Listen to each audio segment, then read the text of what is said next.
Pensioner welfare association का प्रतिनिधिमंडल अपनी मांगों को लेकर उपायुक्त चंबा मुकेश रेपसवाल से मिला। इस दौरान उनके द्वारा उनकी मांगों से संबंधित एक ज्ञापन पत्र उपायुक्त के माध्यम से प्रदेश मुख्यमंत्री को भेजा गया। इसके बाद पेंशनर वेलफेयर एसोसिएशन के प्रधान पीसी ओबेरॉय द्वारा प्रेस वार्ता करते हुए अपनी मांगों बारे बताया गया। उन्होंने कहा कि प्रदेश में जनवरी 2016 से पहले सेवानिवृत्त हुए पेंशनरों को पेंशन के संशोधन के बाद बकाया भुगतान नहीं हो पाया है। इससे पेंशनरों को परेशानियों का सामना करना पड़ रहा है। संशोधन के बाद बकाया भुगतान करने को लेकर पेंशनर लंबे समय से मांग उठा रहे हैं। अतः उनकी प्रदेश सरकार से मांग है कि इस बारे जल्द कोई निर्णय लिया जाए। चंबा के जितने भी प्रेस रिपोर्टर हैं वो Himachal Pradesh pension welfare association का सहयोग करते हुए हमारी जो मांगे हैं उनको उठाते हैं।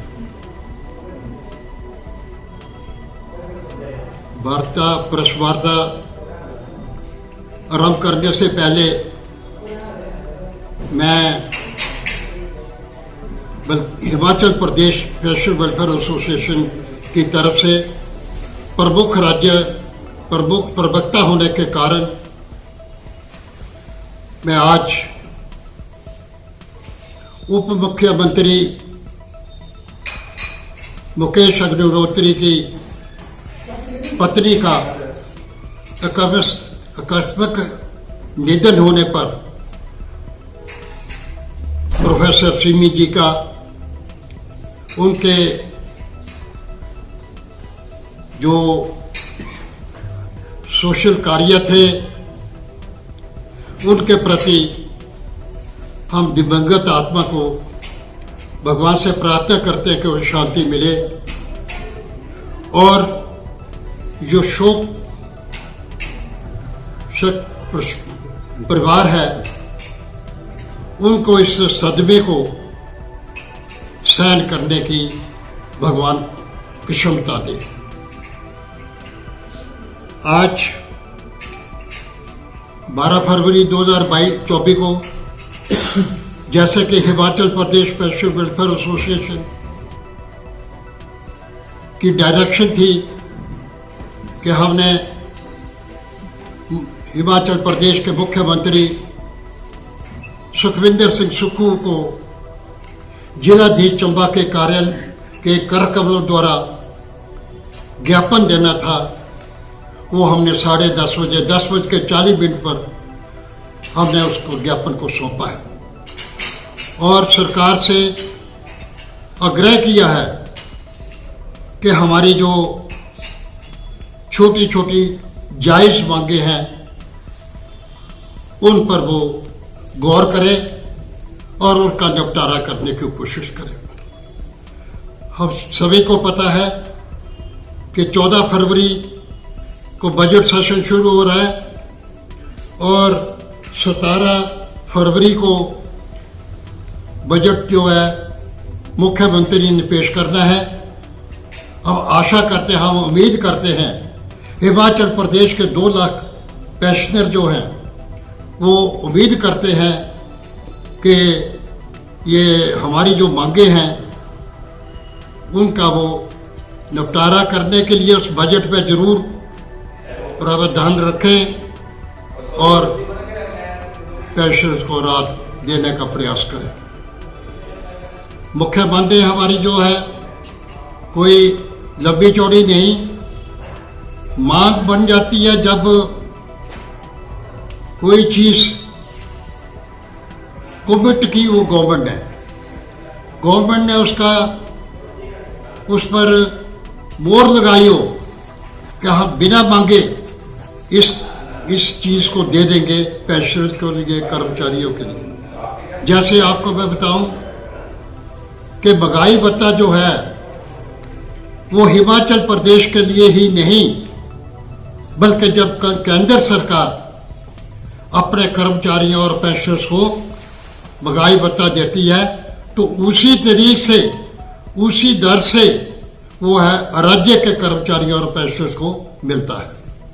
मगर हिमाचल प्रदेश ने पूर्व सरकार के हिमाचल प्रदेश सरकार ने हमारे साथ अन्याय किया और उन्होंने जो थी वो किस्तें डीए की बंद कर दी। हालांकि पुरानी पूर्व सरकार जो थी वो जुलाई तक हमें हमारी जो जुलाई 22 तक हमारी जो किस्तें थी वो दे सकती थी, मगर उन्होंने नहीं दी। अब हिमाचल प्रदेश की सुखू सरकार के ऊपर 12,500 करोड़ का देनदारी कर्मचारियों और पेंशनों की वो छोड़ गए और ऊपर से आपदा भी आई और वो भी करोड़ों रुपए का नुकसान हुआ और उसकी पूर्ति करने के लिए सरकार को थोड़ा सा समय लगा। अब उम्मीद करते हैं कि वो वित्तीय संकट से थोड़े उभरे हैं और वित्तीय संकट से उभरने के उपरांत हमारी जो पेंशन की जायज़ मांगे हैं उनका निपटारा करने में प्रयास करें। मांगे जो है कोई हमारी ज़्यादा लंबी चौड़ी नहीं। एक मांग तो हमारी ये है कि अब वो मांग बन गई है कि डीए की किस्त जो है महंगाई भत्ते की जो किस्त है वो जुलाई 2022 से आज तक उसका निपटारा नहीं हो पाया। 3 किस्तें बन गई जनवरी 2023 तक, उसकी 3 किस्तें हो गई जुलाई 2022 की, फिर उसके बाद जनवरी 2023 की, फिर आ गया जुलाई 2023 की और चौथी किस्त जो है वो सेंट्रल गवर्नमेंट अगर वो दे देता है तो शायद है कि वो जनवरी 2024 की भी जुड़ जाएगी।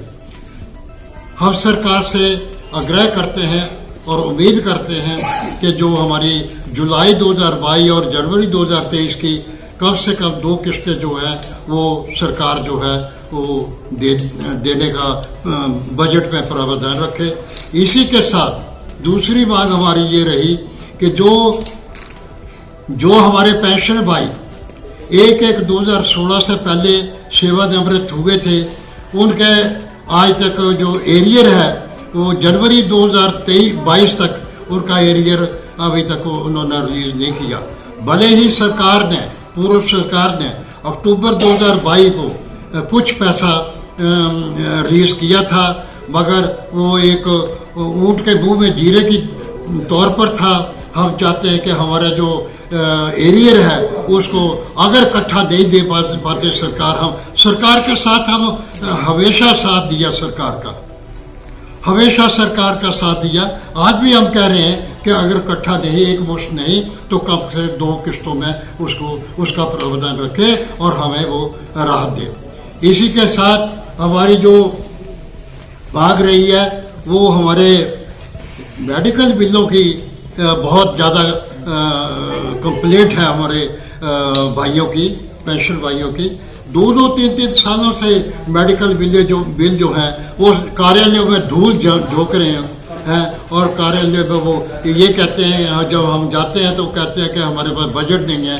हम सरकार से आग्रह करते हैं कि मेडिकल बिलों का भुगतान करने के लिए वो और 31 मार्च के अंदर सभी मेडिकल बिलों के भुगतान करने के लिए बजट दिया जाए। हर एक हेड ऑफ ऑफिस को जितना उन्होंने पैसा मांगा है उतना उनको दिया जाए ताकि हमारे मेडिकल बिल जो पेंडिंग पड़े हैं उनका निपटारा हो पाए। इसी के साथ तीसरी हमारी मांग ये है कि हमारे जो फिक्स्ड मेडिकल अलाउंस है वो जून 2017 में 400 रुपये पर मंथ किया था। हमारी ये मांग रही कि कम से कम पेंशनर्स को 2000 फिक्स्ड मेडिकल अलाउंस जो है वो दिया जाए और अगर फिक्स्ड मेडिकल अलाउंस नहीं दिया जाए तो हमें कैशलेस जो मेडिकल सुविधा है वो दी जाए, क्योंकि आज हम जूझ रहे हैं। 6.5 साल हो गए और 400 रुपये फिक्स्ड मेडिकल अलाउंस के ऊपर हम चले हुए हैं। आज हमारे मेडिकल टेस्ट और मेडिकल जो दवाइयाँ हैं उनके रेट जो है कई गुना बढ़ चुके हैं। हम चाहते हैं, सरकार से आग्रह करते हैं कि मेडिकल अलाउंस जो है वो फिक्स्ड मेडिकल अलाउंस जो है 2000 रुपये पर मंथ किया जाए या कैशलेस जो है वो सुविधा हमें मेडिकल फैसिलिटी दी जाए। इसी के साथ हमारा और आग्रह रहा कि यहाँ हमारे हिमाचल प्रदेश में कई जगह ऐसे हैं कि आज भी हमें दिक्कत आ रही है कि हमारे यहाँ पेंशन होम नहीं है। पेंशन होम होने के लिए, अगर पेंशन होम होता तो हम अपनी बैठक जो है वहाँ हम पेंशन होम में करते। ये हमारी मांग रही है सरकार के कि कम से कम वो जगह अलॉट करे, डिप्टी कमिश्नर को आदेश दे कि भी उनको जगह अलॉट करे पेंशन एसोसिएशन को, ताकि वहाँ हम अपना पेंशन लॉ जो है बना सकें।